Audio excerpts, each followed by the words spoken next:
ನಮಸ್ಕಾರ ರೈತ ಬಾಂಧವರೇ. ಬೆಳೆಯಲ್ಲಿ ಕೀಟಗಳು ಬೆಳೆಗೆ ಹಾನಿ ಮಾಡುತ್ತೆ ಅಂತ ನಾವು ಹೇಳ್ತೀವಿ. ಅದರಲ್ಲಿ ಹಾನಿ ಮಾಡುವಂತಹ ಕೀಟಗಳು ಕೂಡ ಇರುತ್ತೆ. ಉಪಕಾರಿ ಕೀಟ, ಅಪಕಾರಿ ಕೀಟ ಅಂತಾನೂ ಕೂಡ ನಾವು ಇದರಲ್ಲಿ ವಿಂಗಡಣೆ ಮಾಡಿ ಹೇಳ್ತೀವಿ. ಅಂದ್ರೆ ಉಪಕಾರಿ ಕೀಟಗಳು ನಿಮ್ಮ ಬೆಳೆಗೆ ಹೆಚ್ಚಿನ ಲಾಭವನ್ನು ತಂದುಕೊಡೋದಕ್ಕೆ ಅಲ್ಲಿ ಹೆಲ್ಪ್ಫುಲ್ ಆಗುತ್ತೆ ಅಂತ ಹೇಳ್ಬೋದು.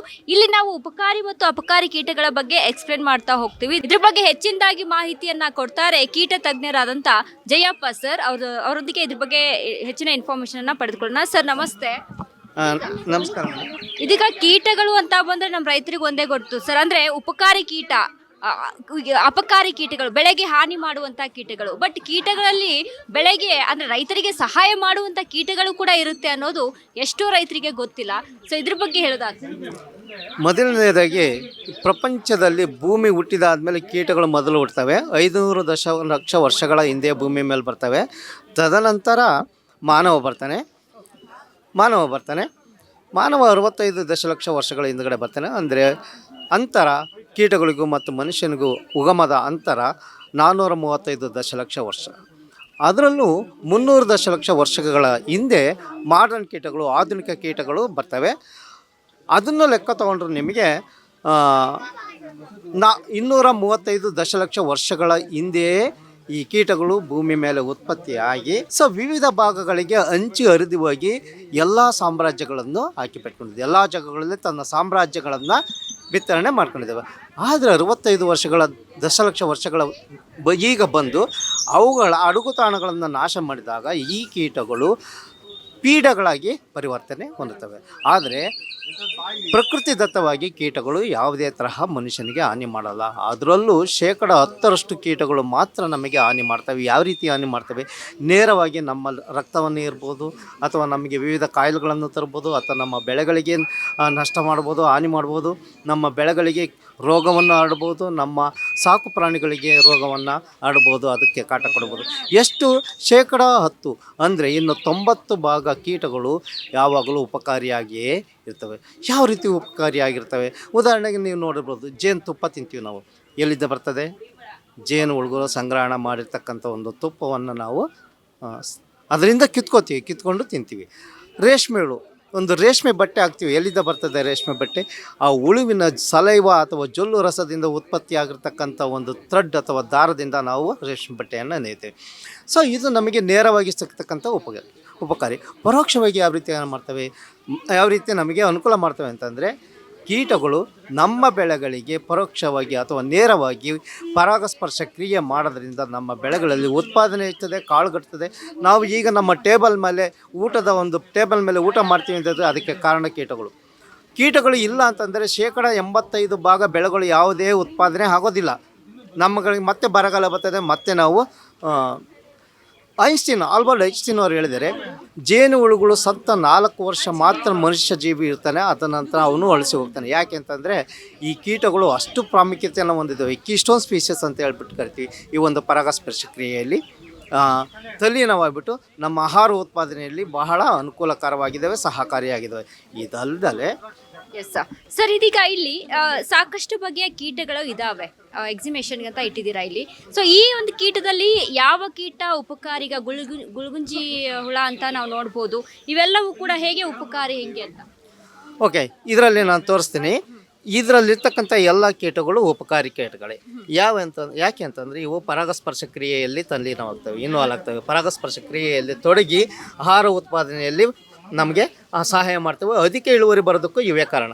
ಇದಲ್ಲದೆ ಕೆಲವು ಕೀಟಗಳು ನಮ್ಮ ಬೆಳೆಯನ್ನು ಹಾನಿ ಮಾಡ್ತಕ್ಕಂಥ ಕೀಟಗಳನ್ನು ತಿಂದು ಅವುಗಳ ಸಂಖ್ಯೆಯನ್ನು ಕಡಿಮೆ ಮಾಡೋದ್ರಿಂದ ನಮ್ಮ ಬೆಳೆಗೆ ಹಾನಿ ಮಾಡೋದು ಕಡಿಮೆ ಆಗ್ತಾಯಿದೆ. ಅದರಿಂದ ನಮ್ಮ ಬೆಳೆಗಳು ಸದೃಢವಾಗಿ ಬೆಳೆದು ಮತ್ತೆ ಅಧಿಕ ಇಳುವರಿ ಕೊಡೋದರಲ್ಲಿ ಸಹ ಇದೇ ಕೀಟಗಳು ಸಹಾಯ ಮಾಡ್ತವೆ. ಇವು ಬೀಸ್ ಆ್ಯಂಡ್ ವ್ಯಾಸ್ಪ್ ಅಂತೇಳಿ, ಕಣಜ ಮತ್ತು ಬೀಸ್ ಅಂತೇಳಿ ದುಂಬಿ ಹುಳುಗಳು ಅಂತ ಹೇಳ್ಬಿಟ್ಟು ನಾವು ಕರಿತೀವಿ. ಆದರೆ ಈ 4 ಕೀಟಗಳು ಪೀಡೆಗಳು ಅಂತಂದರೆ ಫಾರೆಸ್ಟ್ ಅಥವಾ ಅರಣ್ಯ ಪ್ರದೇಶದಲ್ಲಿ ಬರ್ತಕ್ಕಂಥ ಬೆಳೆಗಳ ಮೇಲೆ ತಿಂತವೆ. ಆದರೆ ನಮ್ಮ ಯಾವೇ ಬೇಸಾಯ ಮಾಡ್ತಕ್ಕಂಥ ಬೆಳೆಗಳ ಮೇಲೆ ಇವು ತಿನ್ನೋದಿಲ್ಲ. ಈ ಕಡೆ ನೋಡಿದ್ರೆ ಇದರಲ್ಲಿ ಒಂದು ರೈನೋಸರಸ್ ದುಂಬಿ ಅಂತ ಇದೆ, ಬೀಟ್ಲ್ ಅಂತ ಹೇಳ್ತೀವಿ. ಇದು ನಮ್ಮ ಕೋಕೋನಟ್ ಅಥವಾ ತೆಂಗು ಬೆಳೆಯಲ್ಲಿ ಕೊರೆದುಬಿಟ್ಟು ತೆಂಗು ಬೆಳೆಗೆ ಹಾನಿ ಮಾಡ್ತದೆ. ಅದು ಬಿಟ್ಟರೆ ಈ ಬಟರ್ಫ್ಲೈಸ್ ಅಂತ ಹೇಳ್ತೀವಲ್ಲ, ಸಿಟ್ರಸ್ ಬಟರ್ಫ್ಲೈ, ಇದರಲ್ಲಿ ಕೀಟದ ಬೆಳವಣಿಗೆ ಭಾಳ ವಿಚಿತ್ರವಾಗಿದೆ. ಏಕೆಂದರೆ ಮರಿ ಹುಳುಗಳು ಪೀಡೆಗಳಾಗಿ ನಮಗೆ ಅದು ಉಪದ್ರವ ಕೊಡ್ತವೆ. ಅಡಲ್ಟ್ ಅಥವಾ ಪ್ರೌಢ ಕೀಟಗಳು ನಮಗೆ ಸಹಕಾರಿಯಾಗಿದೆ. ನೋಡಿ ಇದನ್ನು ಹೇಳ್ತೀನಲ್ಲ, ಸಿಟ್ರಸ್ ಬಟರ್ಫ್ಲೈ ಅಂತೇಳಿ ಇದು ಪರಾಗಸ್ಪರ್ಶ ಕ್ರಿಯೆಯಲ್ಲಿ ಬರ್ತದೆ. ಇದ್ರ ಮರಿಹುಳು ಇದೆಯಲ್ಲ, ಮರಿಹುಳು ಎಲೆ ಮತ್ತು ಹಣ್ಣನ್ನು ತಿಂದು ಹಾನಿ ಮಾಡುತ್ತೆ. ಸೊ ಕೀಟದ ಬೆಳವಣಿಗೆಯಲ್ಲಿ ಭಾಳ ವಿಚಿತ್ರವಾಗಿದೆ. ಬೆಳವಣಿಗೆಯಲ್ಲಿ 4 ಹಂತಗಳಿರ್ತವೆ: ತತ್ತಿ ಅಂತ, ಮರಿಹುಳು ಅಂತ, ಮತ್ತು ಕೋಶಾವಸ್ಥೆ ಅಂತ, ಮತ್ತು ಅಡಲ್ಟ್. ಕೋಶಾವಸ್ಥೆ ಮತ್ತು ತತ್ತಿ ಯಾವ ರೀತಿ ಹಾನಿ ಮಾಡೋದಿಲ್ಲ, ಅದಕ್ಕೆ ಯಾವುದೇ ರೀತಿಯ ಚಲನವಲನ ಇರೋದಿಲ್ಲ. ಆದರೆ ಅಡಲ್ಟ್ ಮತ್ತು ಮರಿಹುಳುಗಳು ಚಲನವಲನ ಇರ್ತದೆ. ಮರಿಹುಳು ನಮಗೆ ಹಾನಿ ಮಾಡ್ತವೆ. ಅಡಲ್ಟ್ ಅಥವಾ ಪ್ರೌಢಾವಸ್ಥೆ ಹುಳುಗಳು ಪರಾಗಸ್ಪರ್ಶೆಯಲ್ಲಿ ಕ್ರಿಯೆಯಲ್ಲಿ ತೊಡಗಿಸಿಕೊಂಡು ನಮ್ಮ ಆಹಾರ ಉತ್ಪಾದನೆಯಲ್ಲಿ ಸಹಕಾರಿಯಾಗಿದ್ದಾವೆ. ಸರ್, ಇದೀಗ GKVKಯಲ್ಲಿ ಉಪಕಾರಿ ಕೀಟಗಳನ್ನ ಪಡೆದುಕೊಳ್ಬಹುದು, ಅದನ್ನ ಪರ್ಚೇಸ್ ಮಾಡಿ ತಮ್ಮ ತೋಟಕ್ಕೆ ಹಾಕ್ಬೋದು, ಅಂದ್ರೆ ಬಿಡ್ಬೋದು ತೋಟಗಳಲ್ಲಿ ಅಂತ ಹೇಳ್ತಾರೆ. ಅದು ಯಾಷ್ಟ್ರ ಮಟ್ಟಿಗೆ ವರ್ಕೌಟ್ ಆಗುತ್ತೆ, ಹೌದಾ? ಈಗ ಒಂದು ನೈಸರ್ಗಿಕ ದತ್ತವಾಗಿ, ಪ್ರಕೃತಿ ದತ್ತವಾಗಿ ಈ ಒಂದು ಉಪಕಾರಿ ಕೀಟಗಳು, ಪರಭಕ್ಷಕ ಕೀಟಗಳು ಇರ್ತವೆ ಮತ್ತು ಪರತಂತ್ರ ಜೀವಿಗಳು ಇರ್ತವೆ. ನಾವು ಅಲ್ಲಿರ್ತಕ್ಕಂಥ ಕೀಟಗಳನ್ನು ಸಂರಕ್ಷಣೆ ಮಾಡಿದರೆ ಸಾಕಾಗುತ್ತೆ. ನೀವು ಬೇರೆ ಕಡೆಯಿಂದ ಕೊಂಡುಕೊಂಡು ಬಂದು ಪರ್ಚೇಸ್ ಮಾಡಿ ಬಂದು ನಿಮ್ಮ ಹೊಲದಲ್ಲಿ ಬಿಡೋದು ಬೇಕಾಗಿಲ್ಲ. ಸೊ ಯಾವ ರೀತಿ ಸಂರಕ್ಷಣೆ ಮಾಡಬೇಕು? ಈ ಒಂದು ಪರಭಕ್ಷಕ ಮತ್ತು ಪರತಂತ್ರ ಕೀಟಗಳಿಗೆ ಹಾನಿ ಮಾಡ್ತಕ್ಕಂಥ ಕೀಟನಾಶಕಗಳನ್ನು ಸಿಂಪರಣೆ ಮಾಡಬಾರ್ದು. ಯಾವಾಗಲೂ ಸಾವಯವ ಆಧಾರಿತ ಅಥವಾ ಬಯಾಲಜಿಕಲ್ ಜೈವಿಕ ಆಧಾರಿತ ಅಥವಾ ಪ್ಲಾಂಟ್ ಬೇಸ್ಡ್ ಸಸ್ಯ ಆಧಾರಿತ ಕೀಟನಾಶಕಗಳನ್ನು ಬಳಸೋದ್ರಿಂದ ಈ ಒಂದು ಪರಭಕ್ಷಕ ಮತ್ತು ಪರತಂತ್ರ ಅಥವಾ ಯಾವುದೇ ಜೈವಿಕ ಕೀಟಗಳಿಗೆ ತೊಂದರೆ ಆಗೋದಿಲ್ಲ. ಅವುಗಳ ಸಂಖ್ಯೆ ಹೆಚ್ಚಾಗುತ್ತೆ. ಆಟೋಮೆಟಿಕ್ಕಾಗಿ ಸ್ವಯಂಚಾಲಿತವಾಗಿ ಈ ಒಂದು ಪೀಡೆಗಳ ಸಂಖ್ಯೆ ಕಡಿಮೆ ಆಗುತ್ತೆ. ಪೀಡೆಗಳ ಸಂಖ್ಯೆ ಕಡಿಮೆ ಆಯಿತು ಅಂತಂದರೆ ನಮಗೆ ಸ್ವಯಂ ಪ್ರೇರಿತವಾಗಿ ಅದರ ಹಾನಿ ಕಡಿಮೆ ಆಗ್ತದೆ, ಇಳುವರಿ ಸಹ ಹೆಚ್ಚಾಗ್ತದೆ. ಅಂದರೆ ನೀವು ಅಲ್ಲಿಗೂ ತೊಗೊಂಡು ಹೋಗ್ಬಿಟ್ಟು ಪರ್ಚೇಸ್ ಮಾಡಿ ಬಿಡಬೇಕು ಅಂತಂದರೆ NBAIR ಅಂತ ಹೇಳ್ಬಿಟ್ಟು ಒಂದು ICR ಒಂದು ಸಂಸ್ಥೆ ಇದೆ. ಆ ಸಂಸ್ಥೆಯಲ್ಲಿ ಸಿಗ್ತವೆ. ಅಂದರೆ ಅವರು ಹೆಚ್ಚಿನ ಕೊಡೋದಿಲ್ಲ, ಸ್ವಲ್ಪ ಕೊಡ್ತಾರೆ. ನೀವು ಅದನ್ನು ಸಾಕಿ ಅದನ್ನು ವೃದ್ಧಿಗೊಳಿಸಿ ಅವುಗಳ ಸಂಖ್ಯೆಯನ್ನು ಜಾಸ್ತಿ ಮಾಡಿಸಿ ನಿಮ್ಮ ಹೊಲದಲ್ಲಿ ಬಿಟ್ಟು ಇವುಗಳ ಸಂಖ್ಯೆಯನ್ನು ಕಡಿಮೆ ಮಾಡ್ಬೋದು. ಮತ್ತು ನೀವು ಏನಾದರೂ ಕೀಟನಾಶಕ ಸಿಂಪರಣೆ ಮಾಡಿದರೆ ಇವುಗಳ ಸಂಖ್ಯೆ ಕಡಿಮೆ ಆಗುತ್ತೆ. ಕೀಟನಾಶಕ ಸಿಂಪರಣೆ ಮಾಡದೆ ಸಸ್ಯ ಆಧಾರಿತ ಕೀಟನಾಶಕ, ಸೂಕ್ಷ್ಮಾಣು ಆಧಾರಿತ ಕೀಟನಾಶಕ ಅಥವಾ ಜೈವಿಕ ಕೀಟನಾಶಕ ಬಳಸೋದ್ರಿಂದ ಇವುಗಳಿಗೆ ಹಾನಿಯಾಗಲ್ಲ. ಇವುಗಳು ಅಲ್ಲೇ ಕನ್ಸರ್ವ್ ಆಗಿರ್ತವೆ, ಸಂರಕ್ಷಣೆ ಆಗಿರ್ತವೆ. ಮುಂದೆ ಯಾವಾಗಲೂ ಪೀಡೆ ಬಂದಾಗ ಅವನ್ನು ತಿಂದ್ಬಿಟ್ಟು ಅವುಗಳ ಸಂಖ್ಯೆಯನ್ನು ಕಡಿಮೆ ಮಾಡಿ ನಮಗೆ ಇಳುವರಿಯನ್ನು ಹೆಚ್ಚಿಸ್ಕೊಡ್ತವೆ. ಅಂದ್ರೆ ಈ ಹುಳಗಳನ್ನ ಹೋಗಿ ಬಿಟ್ಟರು ಕೂಡ, ಪರ್ಚೇಸ್ ಮಾಡಿಬಿಟ್ರು ಅಥವಾ ನ್ಯಾಚುರಲ್ ಆಗಿ ಆದರೂ ಕೂಡ ಅಲ್ಲಿ ಈ ಏನು ಕೆಮಿಕಲ್ ಸ್ಪ್ರೇಗಳನ್ನ ಯಾವುದು ಕೂಡ ಮಾಡಬಾರ್ದು. ಯಾವುದೇ ಕಾರಣಕ್ಕೂ ರಾಸಾಯನಿಕ ಕೀಟನಾಶಕಗಳನ್ನು ಸಿಂಪರಣೆ ಮಾಡಬಾರ್ದು. ರಾಸಾಯನಿಕ ಕೀಟನಾಶಕಗಳು ಹಾನಿಕಾರಕ ಕೀಟಗಳನ್ನು ಅಲ್ಲದೆ ಹೆಚ್ಚಿನದಾಗಿ ಉಪಕಾರಿ ಕೀಟಗಳನ್ನೇ ಕೊಲ್ಲೋದು. ಉಪಕಾರಿ ಕೀಟಗಳು ಏನಾದರೂ ಸತ್ತೋಯ್ತು ಅಂತಂದರೆ, ಫಾರ್ ಎಕ್ಸಾಂಪಲ್ ಹೇಳ್ತೀನಿ, ಒಂದು ಹುಳ ತಿಂತಾ ಇರುತ್ತೆ, ಇದು ನಮ್ಮ ಬೆಳೆಗೆ ಹಾನಿ ಮಾಡ್ತಾ ಇರುತ್ತೆ. ಇದನ್ನು ನೀವು ಸಿಂಪರಣೆ ಮಾಡಿದಾಗ ಈ ಹುಳ ಸತ್ತೋಯ್ತು ಅಂದರೆ ಈ ಹುಳ ಸಂಖ್ಯೆ ಜಾಸ್ತಿ ಆಗುತ್ತೆ, ನಮಗೆ ಹಾನಿ ಜಾಸ್ತಿ ಆಗುತ್ತೆ. ಸೊ ಆದ್ದರಿಂದ ಯಾವುದೇ ಕಾರಣಕ್ಕೂ ರಾಸಾಯನಿಕ ಕೀಟನಾಶಕಗಳನ್ನು ಈ ಒಂದು ಜೈವಿಕ ಕೀಟಗಳು ಇರುವ ಸಂದರ್ಭದಲ್ಲಿ ಸಿಂಪರಣೆಯನ್ನು ಮಾಡಬಾರ್ದು. ಇದು ಒಂದಾಯ್ತು.